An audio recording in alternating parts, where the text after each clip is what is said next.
Hello বন্ধুরা, দেখতে থাকুন আজকের এই ভিডিওতে। আমি আপনাদেরকে দেখাবো 6টা ডিমের মোগলাই।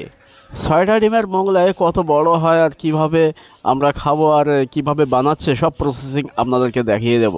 তো আপনারা সঙ্গে থাকুন।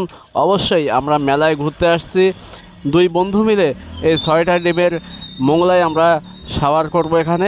আপনারা দেখুন 6টা ডিম একের পর এক প্লেটে ঢালা হচ্ছে, আর তারপরে কিভাবে মোগলাইটা তৈরি হয় সব কিছু প্রসেসিং আপনাদেরকে দেখিয়ে দেবো। সো এন্ড तक बने रहिए।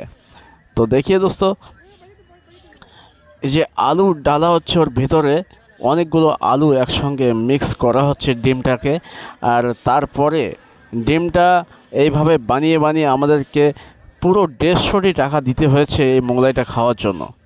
তো পুরো 150 টাকার এই মোগলাইটি 6টা ডিমের একটি মোগলাই হতে যাচ্ছে, যা খুব কম লোকে খায়। আমরা ধারণা করলাম যে এটা খেলে হয়তো অনেক মোটা হবে আর ভালোই একটা টেস্টি হবে, কিন্তু টেস্টও হয়েছে, সব কিছু বরাবর ছিল, একদম খেতেও তেমন মজাদার হয়েছে। তো দেখতে থাকুন ভিডিওটা, শেষ পর্যন্ত অবশ্যই দেখবেন, তাহলে বুঝতে পারবেন কত বড় মোগলাই আর কত বড় তার হয়েছে, সব কিছু দেখা যাবে এই ভিডিওতে।